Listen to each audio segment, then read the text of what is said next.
Hello बच्चों, कैसे हो? आप लोग अच्छे होंगे। तो बेटा मैं आज आपके लिए लेकर आई हूँ कबीरदास जी की साखी। ठीक है। तो कबीरदास जी के बारे में, बाकी उनके जीवन परिचय के बारे में मैं आपके लिए अलग से एक वीडियो लेके आऊँगी। तो आज हम देखते हैं कबीरदास जी की साखी। जो कबीरदास जी थे हमारे, इन्होंने अपनी रचनाओं में सदुक्कड़ी भाषा का प्रयोग किया है। सदुक्कड़ी भाषा का प्रयोग किया है। और दोहा, कबीरदास जी के दोहे आज मैं आपको पढ़ाऊंगी। ठीक है। तो देखते हैं। सतगुर हम सूरीज करे एक कहा प्रसंग, बरसा बादल प्रेम का भीज गया सवंग। क्या कहते हैं यहाँ पे कबीरदास जी? कबीरदास जी यहाँ पर गुरु के महत्व का वर्णन करते हुए कहते हैं, गुरु की महत्ता बताते हुए यहाँ पर कबीरदास जी कहते हैं, सतगुर हम सूरीज कर। सतगुरु ने अर्थात हमारे गुरु ने हम सूरीज कर, हम पर प्रसन्न होकर के, मुझ पर प्रसन्न होकर के एक कहा प्रसंग, एक प्रसंग मुझे बताया, अर्थात एक कथा मुझे बताई। क्या कह रहे हैं यहाँ पे कबीरदास जी? कि मेरे गुरु ने, सतगुरु हम सूरीज कर, मेरे गुरु ने मुझ पर प्रसन्न होकर के मुझे एक प्रसंग सुनाया, अर्थात मुझे एक कथा बताई। बरस्या बादल प्रेम का भीज गया सवंग। बरस्या बादल प्रेम का, और जैसे ही मेरे गुरु ने मुझे एक प्रसंग सुनाया। कौन सा प्रसंग सुनाया? गुरु ने मुझे ईश्वर रूपी प्रसंग सुनाया। और उस प्रसंग को सुनते ही मेरे ऊपर बरस्या बादल प्रेम का बारिश होने लगी। कौन सी बादल? प्रेम रूपी बादल, प्रेम रूपी बादलों की वर्षा होने लगी। बरस्या बादल प्रेम का भीज गया संग, भीज गया सब अंग। ठीक है। तो बरस्या बादल प्रेम का, प्रेम रूपी बादलों की वर्षा होने लगी।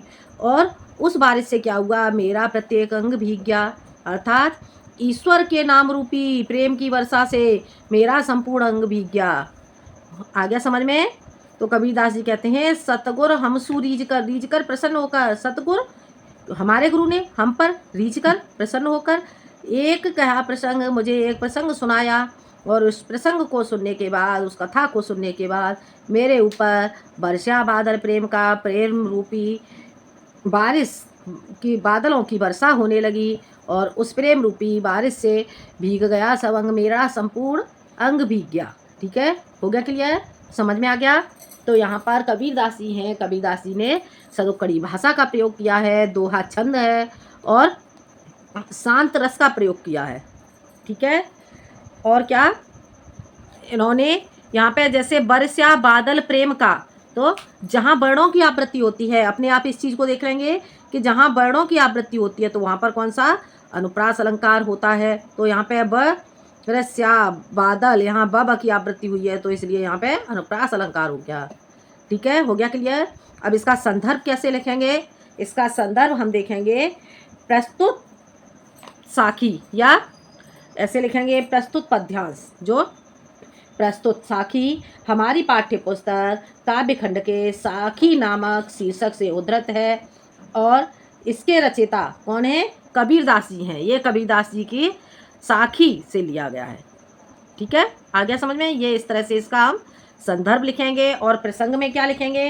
हम इसका प्रसंग लिखेंगे, प्रस्तुत साखी में कबीरदास जी ने अपने गुरु के प्रति पूर्ण समर्पण एवं कृतज्ञता प्रकट की है। गुरु के प्रति समर्पण भाव से कबीरदास जी ने कहा है कि गुरु की कृपा से ही ईश्वर के प्रति प्रेम उत्पन्न होता है। ठीक है। क्या कह रहे हैं कबीरदास जी? गुरु की कृपा से ही ईश्वर के प्रति हमें क्या हुआ? प्रेम उत्पन्न हुआ। हो गया क्लियर? समझ में आ गया होगा? अब आगे देखते हैं।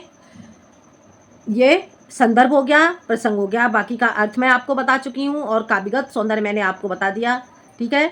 बाकी आपको यहाँ से जो क्वेश्चन पूछे जाएंगे वो आप लोग कर ही लोगे, अर्थ समझ में आ जाएगा तो क्वेश्चन अपने आप कर लोगे। ठीक है। आगे देखते हैं। राम नाम के पट तरे देवे को कछ नाहे, क्या ले गुर संतोषिए होश रही मन माहे। क्या कहते हैं कबीरदास जी? राम नाम के पट तरे देवे को कछ नाहे। कबीरदास जी कहते हैं, राम नाम के पट तरे, राम नाम के समान देवे को कछ नाहे, देने के लिए मेरे पास कुछ भी नहीं है। अर्थात यहाँ पर भी गुरु के महत्व का वर्णन करते हुए कबीरदास जी कहते हैं कि राम नाम के समान, राम जो गुरु ने मुझे क्या दिया? गुरु ने मुझे राम नाम के समान जो जो राम रूपी, राम का नाम बताया, अर्थात ईश्वर के प्रति जो हमें ज्ञान दिया, तो राम नाम के समान देने के लिए मेरे पास कुछ नहीं है। क्या ले गुरु संतोष है, और मैं क्या दे करके गुरु को संतुष्ट करूं, अर्थात गुरु को दक्षिणा रूपी, गुरु दक्षिणा रूपी मैं क्या दे करके अपने गुरु को प्रसन्न करूं। हौस रही मन माए, हौस यानी कि यही अभिलाषा, यही अच्छा रही, क्या मन माए, मेरे मन में यही अभिलाषा शेष है। हो गया क्लियर, समझ में आ गया। राम नाम के पटतरे राम नाम के समान देने के लिए मेरे पास कुछ भी नहीं है। क्या ले गुरु संतोषिए, और मैं गुरु को क्या ले गुरु संतोषिए, क्या दे करके मैं अपने गुरु को प्रसन्न करूं। हौस रही मन माए, यही इच्छा मेरे मन में शेष है। हो गया क्लियर, समझ में आ गया होगा। बाकी का आपका काव्यगत सौंदर्य वही रहेगा। आगे देखते हैं। ज्ञान प्रकाश गुरु मिल्या, सो जिन भी सर जाए, जब गोविंद कृपा करी तब गुरु मिल आए। क्या कहते हैं कबीरदास जी। ज्ञान प्रकाश गुरु मिल्या, सो जिन भी सर जाए, जब गोविंद कृपा करी तब गुरु मिल आए। ज्ञान प्रकाश गुरु मिला, क्या कहते हैं कबीरदास जी। ज्ञान यानी कि ज्ञान प्रकाशित हुआ, गुरु मिलिया, गुरु के मिलने पर ज्ञान प्रकाशित हुआ, मेरे अंदर ज्ञान प्रकाशित हुआ। और ज्ञान कब प्रकाशित हुआ, जब मुझे गुरु की प्राप्ति हुई। तो कबीरदास जी कहते हैं कि जब मुझे गुरु की प्राप्ति हुई तभी मुझे ज्ञान प्राप्त हुआ। सो जिन बीसर जाए, सो उसे जिन्हें नहीं बीसर भुलाया जा सकता है। कबीरदास जी कहते हैं कि उसे मैं नहीं भुला सकता। ठीक है। जब गोविंद कृपा करी तब गुरु मिले आए। और क्या कहते हैं कबीरदास जी, गुरु की प्राप्ति कैसे हुई, जब गोविंद कृपा करी, जब ईश्वर ने मेरे ऊपर कृपा करी, जब मेरे ऊपर ईश्वर की कृपा हुई, जब ईश्वर ने कृपा करी, मेरे ऊपर कृपा करी, तब गुरु मिले आए, तभी मुझे गुरु की प्राप्ति हुई। हो गया क्लियर, समझ में आ गया होगा। एक बार और देख लेते हैं। ज्ञान प्रकाश्या गुरु मिला, ज्ञान प्रकाशित हुआ, जब मुझे गुरु की प्राप्ति हुई तभी मेरे अंदर ज्ञान प्रकाशित हुआ। सो जिन बिसर जाए, उसे मैं नहीं भुला सकता। जब गोविंद कृपा करी, जब ईश्वर ने मेरे ऊपर कृपा करी, तब गुरु मिल आए, और तभी मुझे गुरु की प्राप्ति हुई। ठीक है, हो गया क्लियर, समझ में आ गया होगा। अब आगे देखते हैं। अब यहाँ पे देखो, ज्ञान प्रकाश्या गुरु मिला, सो जिन बिसर जाए, जब गोविंद कृपा करी तब गुरु मिले आए। ज्ञान मेरे अंदर गुरु, जब मुझे गुरु की प्राप्ति हुई तभी मेरे अंदर ज्ञान प्रकाशित हुआ। सो जिन बिसर जाए, उसे मैं नहीं भुला सकता। जब ईश्वर ने मेरे ऊपर कृपा करी तब गुरु मिले आए, तभी मुझे गुरु की प्राप्ति हुई। ठीक है, हो गया क्लियर। आगे देखते हैं।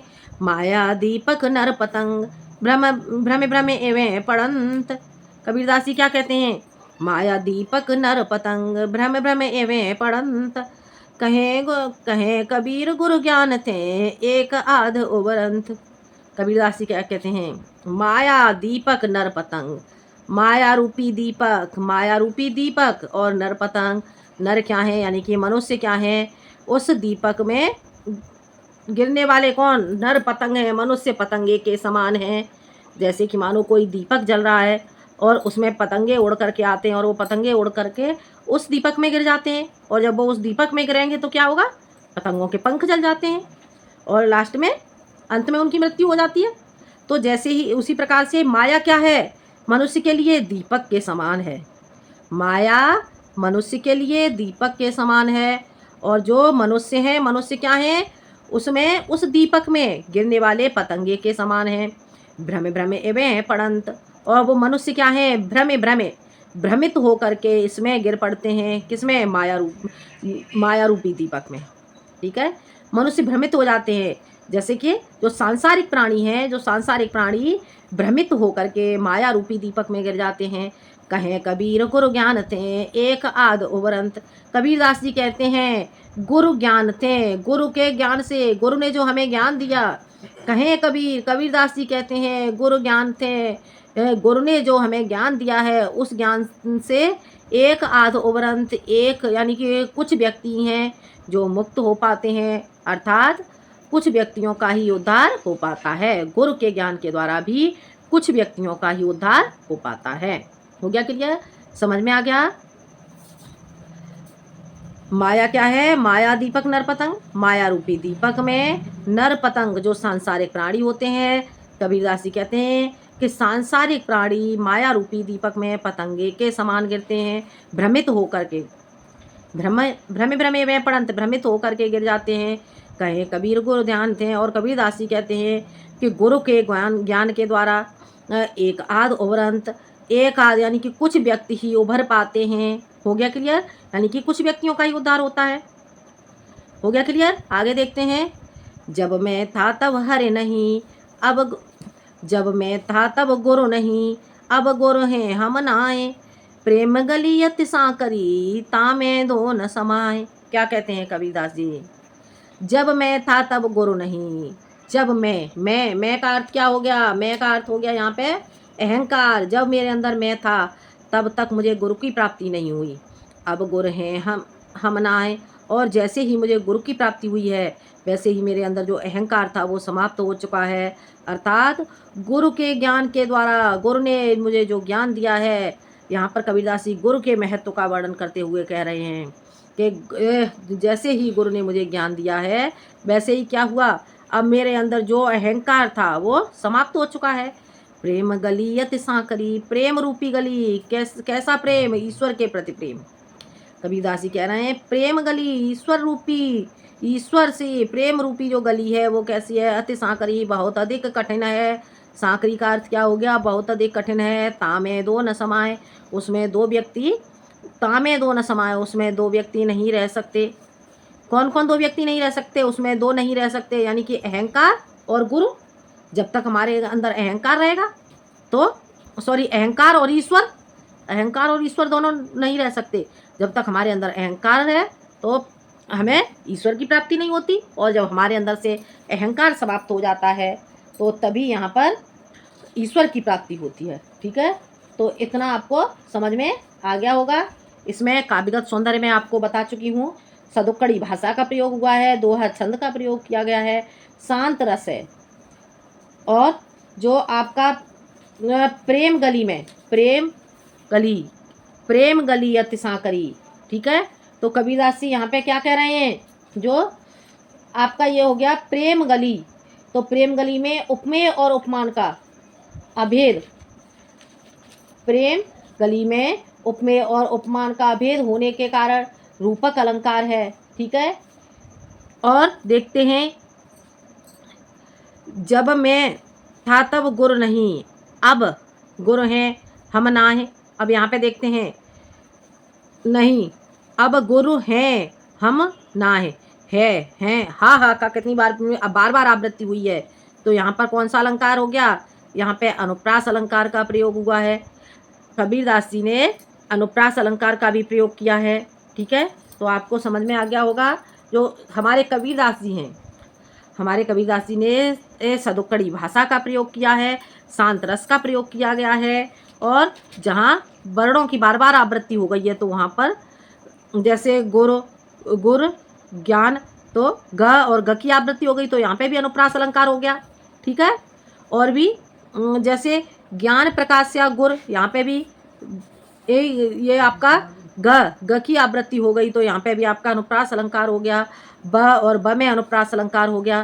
तो ये आपको समझ में आ गया होगा। तो मैंने आपको ये आज जो दोहे पढ़ा है ये आपको समझ में आ गए होंगे। आज के लिए इतना ही, बाकी मैं अगले वीडियो में लेके आती हूँ।